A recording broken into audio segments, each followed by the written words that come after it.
Continuously అంటే ప్రతి point దగ్గర కంటిన్యూస్ అవ్వాలి, డిఫరెన్షియబుల్ కావాలి. డిఫరెన్షియబుల్ ఆ జీ అయితే, జీ అంటే ఓపెన్ సెట్ అన్నమాట.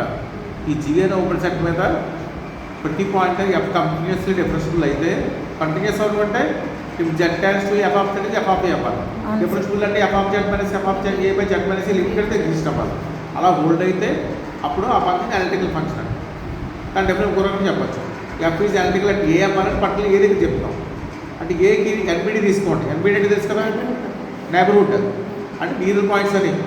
ఏకి నియర్గా ఉన్న స్మాలెస్ట్ పాయింట్స్ ఏకి ఉంటుంది, ఏకి నియర్గా ఉన్న లార్జెస్ట్ పాయింట్స్. జెడ్ ఇక్కడ తీసుకున్నా జెడ్ ఇక్కడ తీసుకున్నా సరే ఎఫ్ డాష్ అంటే ఎగ్జిస్ట్ అవ్వాలి. Okay sir. అంటే మాడ్ జెడ్ మైనస్ కే లెస్ దాన్ అంటే మీనింగ్ ఏంటంటే జెడ్ ఇక్కడ తీసుకోవచ్చు, జెడ్ ఇక్కడ తీసుకోవచ్చు. ఇక్కడ ఉన్నా సరే ఎఫ్ డాష్ అంటే ఎగ్జిస్ట్ అయితే అప్పుడు ఆ ఫంక్షన్ ఏమంటాం మనం, అనలిటికల్ ఫంక్షన్ అంటాం. ఎగ్జిస్ట్ అవ్వాలి. లెఫ్ట్ రైట్ లిమిట్ ఉంటే రైట్ హైడ్ కూడా ఉంటారు. ఏది ఏ కర్వ్ రెక్టిఫైబుల్ కర్వ్ అంటే ఏంటి, కాంప్లెక్స్ లెవెల్లో ఎక్కువ వాడుతుంది. ఈ curve is called rectifiable if it is of finite length. అంటే ఇలా ఉంటారు రెక్టిఫైబుల్. లైక్ అలాగే క్లోజ్డ్ రెక్టిఫైబుల్ కర్వ్. ఇవన్నీ కర్వ్ క్లోజ్ అయింది. ఇది అవుతుంది కర్వ్. ఇక్కడ స్టార్టింగ్ ఎండ్ అయిపోయింది లెంగ్త్ ఉంటుంది, అలా ఉంటుంది రెక్టిఫైబుల్ కర్వ్ అంటాం. ఇదే క్లోజ్ రెక్టిఫైబుల్ కర్వ్. నెక్స్ట్ ఇంకో డెఫినేషన్ ఇది ఒకటి క్లియర్ చూడండి, ఇంపార్టెంట్. ఇది కంటిన్యూస్ చేశాను. If G is open and connected. Open అంటే మనకి టోపోలాజికల్ స్పేస్లో తెలుసు. ఓపెన్ సెట్ అంటే మీనింగ్ అంటే ప్రతి పాయింట్ ఇంటర్ పాయింట్ అవ్వాలి. కొత్తగా యాడ్ అయితే కనెక్టెడ్ యాడ్ అయింది, అది కూడా చెప్పాలి. అన్నప్పుడు F from G to differentiable అయితే ఎఫ్ డాష్ జెడ్ అని 0 అని చెప్పాలి. అది F from Z to C G to C differentiable అయ్యి విత్ ఎఫ్ డాష్ జెడ్ కనుక 0 అయితే, అంటే ప్రతి పాయింట్ దగ్గర డిఫరెన్షియేషన్ వాల్యూ కనుక 0 అయితే ఆ ఫంక్షన్ కాన్స్టెంట్ ఫంక్షన్ చెప్పాలి. అంటే మామూలుగా జనరల్ కాదే కదా. Suppose F of X is equal to 2 ఇచ్చామనుకోండి, ఎఫ్ డాష్ ఎక్స్ 0 అయిపోతుంది. అది ప్రూవ్ చేయాలి. అంటే మనం రెండు యూజ్ చేయాలి. ఓపెన్ సెట్ అంటే open set G open set connect అవుతూ ప్రతి పాయింట్ దగ్గర డిఫరెన్షియేషన్ కనుక 0 అయితే ఆ ఫంక్షన్ కాన్స్టెంట్ ఫంక్షన్ చెప్పాలి. First by process G is open ఇచ్చాడు. ఓపెన్ అంటే meaning every point of G is inter point of U. G inter point అంటే మీనింగ్ ఏంటి, ప్రతి పాయింట్ ఓపెన్ బాల్ ఫామ్ చేస్తే ఆ ఓపెన్ బాల్ ఇంటర్ ఉంటారు. ఆ ఓపెన్ బాల్ అనాలిసిస్లో ఎస్ఆర్ ఆఫ్ ఎక్స్ అని నోట్ చేస్తాం. బి అంటే ball with centre A radius R is content G అన్నమాట. క్యాప్లర్ వాడతారు, క్యాప్లర్ బాల్ 2 వాడతాం. ఒకటే బాల్ కూడా క్యాప్లర్ ఇచ్చారు. ఇప్పుడు ఏమి ఇచ్చాడు, జీ కనెక్టెడ్ ఇచ్చాడు.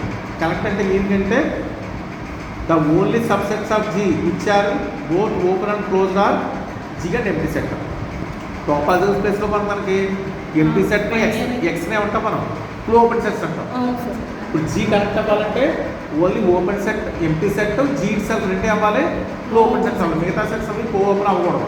అది కనెక్టెడ్ డెఫినేషన్. ఈ 2 డెఫినేషన్లను యూజ్ చేసి మనం ఏం చెప్పాలి, ఎఫ్ డాష్ జెడ్ కనుక 0 అవుతుంటే ఎఫ్ అని కాన్స్టెంట్ ఫంక్షన్ చెప్పాలి. ఇప్పుడు claim F is constant function when F dash Z is కూడా 0. వాడు ఇచ్చాడు ఎఫ్ డాష్ జెడ్ ఇచ్చాడు, దీన్ని యూజ్ చేసి ఎఫ్ కాన్స్టెంట్ ఫంక్షన్ చెప్పాలి. కాన్స్టెంట్ ఫంక్షన్ అంటే మీరు కాన్స్టెంట్ ఫంక్షన్ అంటే ఎప్పుడు చేయాలి, యాక్చువల్గా 1/2 అయితే 2/2 అంటే అన్ని ఎలిమెంట్స్ ఒకే ఎలిమెంట్ మ్యాప్ అవ్వాలి. ఇలా మ్యాప్ అయితే కాన్స్టెంట్ ఫంక్షన్. అంటే మనం ఇంప్రూవ్ చేయాలి F of Z equal to omega naught and W naught for all Z belongs to G. అంటే ఇక్కడ ఎలిమెంట్ ఏం రాసినా సరే ఇమేజ్ అవ్వాలి, ఒమేగా నాట్ అవ్వాలి, మ్యాప్ అవ్వాలి. ఇప్పుడు మనం ఓ సెట్ రాయమంటాం. ఆ సెట్ అంటే ఏలో ఒక ఎలిమెంట్ ఉండాలంటే ఆ ఎలిమెంట్ ఇమేజ్ ఒమేగా నాట్ అవ్వాలి. అలా రాయమంటాం. ఏనే సెట్ అని రాస్తారో ఏ అనేది జీలో ఒక సబ్సెట్. ఏలో ఒక ఎలిమెంట్ ఉండాలంటే దానికి ఇమేజ్ అవ్వాలి, ఒమేగా నాట్ అవ్వాలి. అలాంటి ఎలిమెంట్స్ ఏమైనా ఏలో అసలు ఉంటాయా, ఏలో అట్లీస్ట్ ఒక ఎలిమెంట్ ఉంటుందా ఎందుకని ఉంటుంది, ఎప్పటి నుంచి మనం ఫంక్షన్ కదా. ఫంక్షన్ అయితే డొమైన్ సెట్లో ప్రతి ఎలిమెంట్కి ఇమేజ్ ఉండాలి కదా. బట్ అట్లీస్ట్ 1 ఎలిమెంట్ కదా ఇమేజ్ ఒమేగా నాట్ అవ్వాలి. బట్ ఏనే సెట్ 4 సెట్ అయింది. ఇప్పుడు మనం ఇంప్రూవ్ చేయాలంటే ఏ అనేది క్లో ఓపెన్ సెట్ అని చెప్పాలి. అంటే ఏ అనేది 4 సెట్ కాదు కదా, ఎంటీ సెట్ కాదు. ఇది 4 అయింది. 4 అయింది కాబట్టి ఏం చెప్పాలంటే ఏ బోత్ ఓపెన్ అండ్ క్లోజ్ చెప్పాలి. ఏం చెప్పాలి, బోత్ ఓపెన్ అండ్ క్లోజ్ అయితే క్లోజ్ అయితే ఏ ఆటోమేటిక్ దేనికి ఈక్వల్ అయిపోతుంది, జీకి ఈక్వల్ అయిపోతుంది. ఫస్ట్ స్టేట్మెంట్ అది కదా ఇచ్చాడు, జీ ఈజ్ కరెక్ట్ సెట్ ఇచ్చాడు. అంటే జీలో రెండే రెండు ఫ్లో ఓపెన్ సెట్స్ ఉంటాయి. అవి ఒకటి empty set, G itself. A non empty set అయింది, బట్ ఏ కనుక ఫ్లో ఓపెన్ సెట్ కనుక అయితే ఏ ఈక్వల్ టు జీ అని చేస్తే మన కాన్సెప్ట్ అయిపోయినట్టే.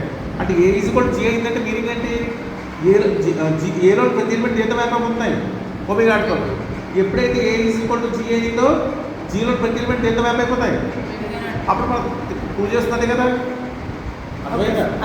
ఏ ఈజ్ ఈక్వల్ టు జీ కనుక అయితే every element of G also map to omega naught. అవును సార్, అన్ని ఒమేగా మ్యాప్ అవుతున్నాయి. కాబట్టి అప్పుడు మనకి జీ అంటే ఎప్పుడు కాన్స్టెంట్ ఫంక్షన్ అయింది, కాన్స్టెంట్ ఫంక్షన్ మ్యాపింగ్ అవుతాయి సార్. అర్థమైందా? కాబట్టి మనం ఏం ప్రూవ్ చేయాలంటే జీ కనుక ఓపెన్ క్లోజ్ రెండో చెప్పేస్తే ఏ ఈక్వల్ టు జీ అయిపోతుంది. కాబట్టి మనం అనుకున్న కాన్స్టెంట్ ఫంక్షన్ డెఫినేషన్ వచ్చినట్టు. అర్థమైందా? బట్ ఫస్ట్ ఏం ప్రూవ్ చేస్తే మనం ఏది ఓపెన్ సెట్ అని చెప్పాలి. ఓపెన్ సెట్ అంటే ఏం ప్రూవ్ చేయాలి, ఇంటీరియర్ పాయింట్ చెప్పాలి. కాబట్టి ఫస్ట్ లెట్ ఒక సీక్వెన్స్ తీసుకోండి, దిస్ కంటెంట్ ఏ తీసుకోండి. ఆ సీక్వెన్స్ లిమిట్ పాయింట్ ఏం తీసుకున్నాను, జెడ్ తీసుకున్నాను. అర్థమైందా? ఏలో సీక్వెన్స్ తీసుకున్నాను, ఆ సీక్వెన్స్ లిమిట్ పాయింట్ ఏం తీసుకున్నాను, జెడ్. ఇప్పుడు మనకు కావాల్సిన ఎఫ్ ఆఫ్ జెడ్ అని సీక్వెన్స్ ఏలో ఉంది కదా, బై డెఫినేషన్ ఆఫ్ ఏ ఏంటి, దీంట్లో ఈ సీక్వెన్స్ ప్రతి ఎలిమెంట్ ఇమేజ్ అవ్వాలి, డబుల్ నాట్ అవ్వాలి. అంతే కదా, ఒమేగా నాట్ అవ్వాలి కదా. ఇప్పుడు నా ఎఫ్ ఆఫ్ జెడ్ తీసుకోండి. ఎఫ్ ఆఫ్ ఈ జెడ్ ప్లేస్ ఏం రాయొచ్చు నేను, ఇప్పుడు జెడ్ అంటే జెడ్ అని రాయొచ్చు. ఆ జెడ్ అని నోట్ చేస్తాను. అంటే ఎఫ్ ట్యాన్ లిమిట్ బయటకు వస్తే ఎఫ్ ఆఫ్ జెడ్ అని అయింది. ఎఫ్ ఆఫ్ జెడ్ అని వాల్యూ అంటే మనకి ఒమేగా నాట్ వచ్చింది. అంటే ఎఫ్ ఆఫ్ జెడ్ కూడా అనేది మనకి ఒమేగా నాట్ అయింది. అంటే ఎఫ్ ఆఫ్ జెడ్ దేంట్లో వచ్చింది మనకి, ఏలో వచ్చింది. ఇప్పుడు లిమిట్ పాయింట్ దేంట్లో ఉంది, ఏలో ఉంది.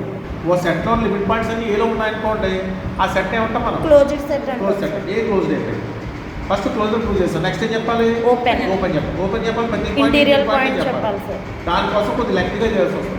ఆ ఇంటీరియర్ పాయింట్ చెప్పడం కోసం చేస్తాను. ఫస్ట్ ఫంక్షన్ డిఫైన్ చేస్తాను. క్లోజ్ 0,1 నుంచి సికి ఆ ఎల్ డిఫైన్ చేస్తా ఉంటే function G of T is equal to Z plus 1 - T into A define చేస్తాం. గుర్తుపెట్టుకోవాలి, ఈ అనాలిసిస్ ఎక్కువ ఈ ఫంక్షన్ వాడతాం. జీ ఆఫ్ టీ అనే ఫంక్షన్ ఎల్ డిఫైన్ చేస్తాం ఓపెన్ సెట్ చెప్పడం కోసం. F of Z T plus 1 - T into A చెప్తాం. ఇప్పుడు మీరు ఇంకా ఎలా చేయాలంటే G of T minus G of S by T minus S కట్టాలి.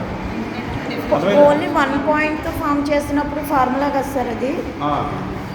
ఇప్పుడు ఇక్కడ ఓపెన్ సెట్ అని చెప్పడం కోసం కొత్త ఫంక్షన్ జీ డిఫైన్ చేస్తాం. దాన్ని ఎలా డిఫైన్ చేశారు, G of T equal to F of Z T plus 1 - T into A define చేస్తాం. ఇప్పుడు మీరు ఏం క్యాలిక్యులేట్ చేయాలంటే G of T minus G of S by T minus S calculate చేయండి. ఈ న్యూమరేటర్లో G of T minus G of S అలాంటి పెట్టేయండి. డినామినేటర్లో మనకి ఇది రావాలి. అదిగో ఏం రాసి చూడండి, ఇక్కడ గుర్తుపెట్టుకోవాలి. ఎలా T minus S into Z, S minus reverse చేశారు, S minus T into A రాశారు. అంటే మైనస్ రావడం కోసం టీ మైనస్ ఎస్ ఇంటూ ఈ టీ మైనస్ ఎస్ ఉంది కదా, అలా రాస్తాను. T minus S into Z plus S minus T into A రాశారు. ఇది కొత్తగా డినామినేటర్లు యాడ్ చేశాం కదా, వాల్యూ చేంజ్ అదే వాల్యూ న్యూమరేటర్లో కూడా రాస్తాం, బై టీ మైనస్ ఏ రాస్తాం. ఇప్పుడు దీన్ని స్ప్లిట్ చేయండి, లిమిట్ కట్టాలి. Limit T tends to S G of T minus G of S by T minus S. Limit T tends to S G of T minus G of S by T minus S into మామూలుగా ఇది రెండు రాశారు. T minus S T minus S divide చేస్తున్నాక T minus S పోయింది. ఇక్కడ Z minus ఏ ఒకటి మిగిలింది. అర్థమైందా? నెక్స్ట్ ఇక్కడ చూడండి, జీ ఆఫ్ టీ అంటే ఎంత, F of Z plus 1 - T into అది రాసాం. జీ ఆఫ్ ఎస్ అంటే రాసాం. అర్థమైందా? ఇప్పుడు డినామినేటర్ కూడా సేమ్ ఇలాగే స్విచ్ చేసి చూడండి, ఇది మైనస్ ఇది రాయొచ్చు, వాల్యూ ఏం మారదు. అదవుతున్నారు. జీని టర్మ్స్ ఆఫ్ ఎఫ్లో డిఫైన్ చేసిన తర్వాత డినామినేటర్లో సేమ్ ఇది రాసేయచ్చు, సేమ్ మళ్ళీ వచ్చేస్తుంది. అంటే ఇది ఏ మోడల్లో ఉంది చూడండి, f of x minus F of a by x minus a మోడల్లో ఉంది. ఇది ఎఫ్ డాష్ ఏ ఉంది. ఎఫ్ డాష్ ఏ అంటే ఈ వాల్యూ నోట్ చేయాలి. అంటే అది G of S plus 1 - S into ఈ నోట్ చేస్తాం into Z Z minus A. కానీ మనం స్టేట్మెంట్ ఏమి ఇచ్చాడు, ఎఫ్ ఆఫ్ జెడ్ ఇప్పుడు ఏమవుతుంది ఇచ్చాడు స్టేట్మెంట్లో, జీరో. కాబట్టి F dash by hypothesis zero కాబట్టి డిఫరెన్షియేషన్ ఎప్పుడు జీరో కాబట్టి మొత్తం టోటల్ వాల్యూ జీరో వచ్చింది. అంటే జీ డాష్ ఆఫ్ ఎస్ కూడా జీరో వచ్చింది. అంటే జీ ఎస్కే వాల్యూ ఇచ్చిన ఇంటర్వల్లో జీ ఫంక్షన్ డిఫరెన్షియేషన్ జీరో వస్తుంది. అంటే జీ ఫంక్షన్ ఏమైంది, కాన్స్టెంట్ ఫంక్షన్ అయింది. కాబట్టి అన్ని వాల్యూస్ ఉంటాయి కదా. అంటే ఈ ఇంటర్వల్లో ఫస్ట్ వాల్యూ అయినా లాస్ట్ వాల్యూ అయినా ఇమేజ్ ఈక్వల్ అవ్వాలి. కాన్స్టెంట్ ఫంక్షన్ అంటే కదా. But G of 1 equal to G of 0 అవ్వాలి. అది రాస్తాం. జీ ఆఫ్ 1 అంటే ఏంటి? ఇందులో 1 పెట్టండి టీ ప్లేస్లో. ఎంత వస్తుంది అప్పుడు? ఎఫ్ ఆఫ్ జెడ్ వస్తుంది. టీ ప్లేస్లో 1 పెడితే 1 - 1 0 అయిపోతే ఎఫ్ ఆఫ్ జెడ్ వచ్చింది. జీ ఆఫ్ 0 పెట్టండి టీ ప్లేస్లో. 0 పెడితే 0 ఇక్కడ ఏం మిగులుతుంది? ఏ మిగులుతుంది? 1 ఇస్తే ఏ మిగిలింది? ఏ పెట్టండి. ఏ మిగిలింది అంటే అంటే ఎఫ్ ఆఫ్ ఏ వచ్చిందా? ఎఫ్ ఆఫ్ ఏ వచ్చింది. ఎఫ్ ఆఫ్ ఏ వాల్యూ ఎంత మనకి? ఏ బిలాంగ్స్ ఏ కానీ f of a value omega అంట. ఇక్కడ ఎఫ్ ఆఫ్ జెడ్ కూడా ఒమేగా అంటే అంటే ఈ ఓపెన్ బాల్ ఎలిమెంట్ తీసుకున్నట్టుకి అవన్నీ మళ్ళీ ఒమేగా ట్యాప్ అయిపోయాయి. Degree point of a interior point of a కానీ ఏ ఓపెన్ అయిపోయింది. తెలుపు ఏ ఓపెన్ అయిపోతే ఏ ఈక్వల్ టు జెడ్ అయిపోయింది. ఏ ఈక్వల్ టు జెడ్ అయిందంటే మీనింగ్ జీ అయితే మీనింగ్ అంటే F of Z is equal to W0 for all z belongs to W. Z belongs to G. That implies f is a constant function in G. అర్థమైందా?